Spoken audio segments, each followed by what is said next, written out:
Hawa ni wanawake waendesha bodaboda wanaojulikana kama Wawabo. Wanapatikana katika mji mdogo wa Mlowo wilayani Mbozi, ambao wanaendesha familia zao kupitia udereva bodaboda, na baadhi yao akiwemo Mwenyizi Mwasaka na Neema Asenga wanaelezea manufaa ya kazi hii na namna ambavyo jamii iliwapokea. Mimi katika uendeshaji ya uzoefu wangu na miaka 7 mwaka wa 8 kuendesha bodaboda.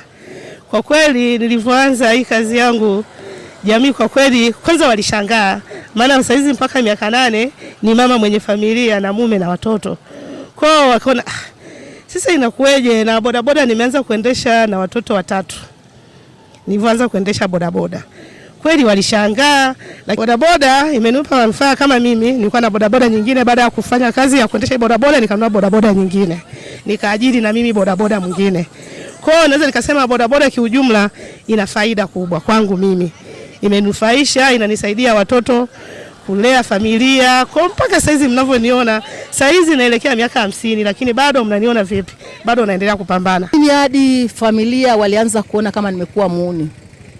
Lakini nikawaambia ni maisha, hapa tupo kwenye kutafuta, ni kazi kama kazi nyingine.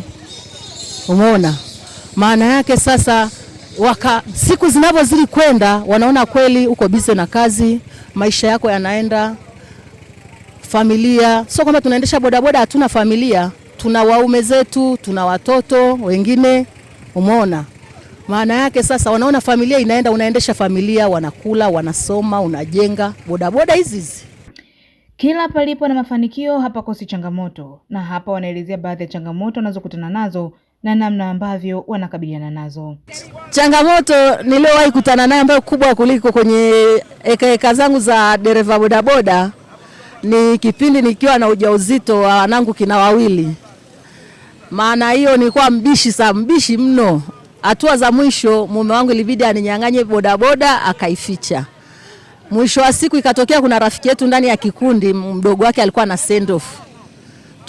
Nilienda nikaiba pikipiki ndani na nikaenda tena bila kuaga. Hao wakati wa kurudi sasa, tumefika Senjere kwenye kale ka kilima. Nikaanza kusikia vitu mara huku mara vichomi. Nikahisi ni vichomi vya kawaida. Vitu vikachanganya. Uzuri mmoja tuko na Mwenyizi, ni mtu mzima, Mwenyizi akaniambia umeshazaa, uzao wangapi huu alafu hujajua? Akasema huu ni uchungu. Maana nifika mahali sasa pikipiki hata kuishika na iona ngumu. Ikabidi tuombe pikipiki mahali tunapopajua, wakatusaidia wakaiweka, basi wenzangu wakanibeba wenye pikipiki ndio unipeleka hospitali. Kwa mimi kama mwanamke, unapokuwa kama kwa mfano tuko Kilingeni, kwanza wanawake wengi huaga tunashindwa kuamini wanawake wenzetu. Unaona kama vile kweli ataweza. Lakini basi wanaume tunavyochanganyikana vile wanaonyona unakuwa ni msaada kwetu. Wanatupa nguvu kwamba wewe huyu hapa akupeleke. Kwa hiyo unampeleka vile utakavyoenda kuendesha, baadaye anaanza kushangaa, kumbe mwanamke unaweza, nilikuwa na hofu kwamba labda uwezo kumudu kuniendesha au nini. Kwa hiyo kikubwa sisi tunachojenga kwamba na wanawake wenzetu watuamini zaidi katika kazi zetu. Maana tumeona asilimia kubwa wanawake kuamini mwanamke mwenzake ni wachache, lakini asante Mungu kwa miaka hii tumeanza kuelimika, tunaanza kuaminiana. Mbali na changamoto hizo, wanawake hawa muda mwingi wako barabarani. Je, wanawezaje kupanga ratiba zao? Mimi kama dereva, lakini pia ni mama anayenyonyesha. Tena watoto 2 na sasa hivi wana miezi 10. Mapacha. Yani kwenye swala la muda, unajua muda tu ni mipango. Huwa najitahidi kupanga vitu vyangu kwa wakati, naamka asubuhi mapema, na pangilia mambo yangu. Uzuri kwamba nina msichana wa kazi anayenisaidia.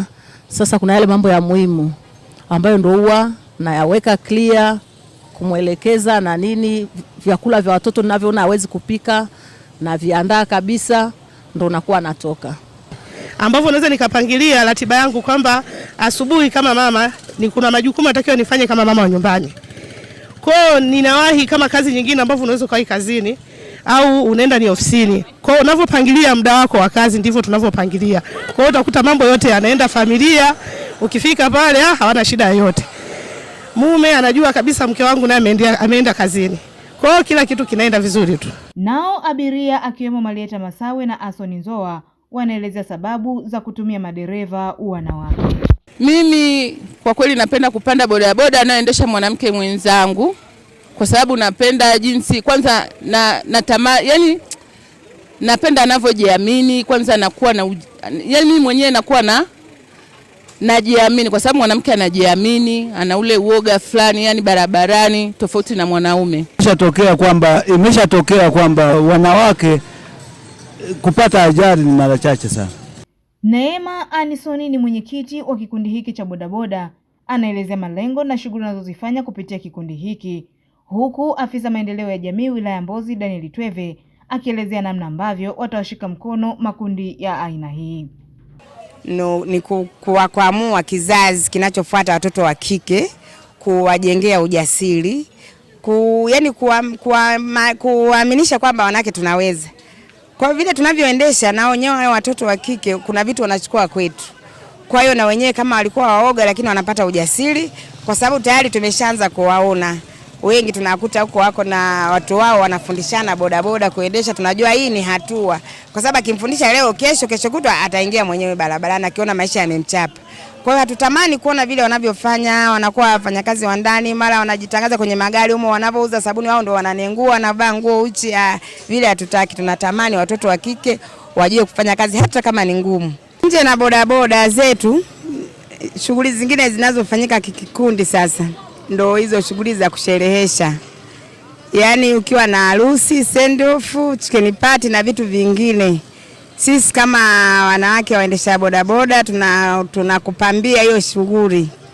Tunapamba vipi? Ni pale tunakuwa kwenye msafara. Siku hizi sherehe lazima iwe na msafara wa maharusi. Kwa hiyo sisi tunatangulia mbele kama wanawake, alafu hicho kitu watu wanakipenda sana. Alafu magari ya matangazo yanakuwa yamefuata na bibi harusi anakuwa amefuata kwa nyuma. Kwa hiyo pia kwenye sherehe tukifika kwenye ukumbi sasa, yani kama tulivyoalikwa kweli tunaalikika. Tunaifanya shughuli haipoi. Kama unavyotuona tumechangamka na shughuli. Kwa hiyo kwetu sisi kama halmashauri tunachukua hiyo kama ni fursa muhimu sana kwetu kwa ajili ya kuendelea kukuza jitihada za maendeleo kwenye wilaya yetu, kwa maana kwamba wanawake ambao ndio kundi maalum kimsingi ambalo linapaswa liwezeshwe. Sasa wao wenyewe wameanza kuchukua hatua za kujiwezesha. Kwetu sisi hiyo tunaona kwamba ni bahati kubwa, na kama halmashauri tunaahidi kwamba tutaendelea kuwaunga mkono, na pale ambapo tutakuwa tumepokea maombi yao tutapitia, kama kutakuwa na changamoto tutashauri namna bora waboreshe andiko lao, lakini kwa maana kwamba kwa kuwa tayari wameshaanza shughuli hizo tunaamini watakopesheka na wataweza kurejesha mikopo hiyo kwa wakati. Aida Matthew, Kraus, Songwe.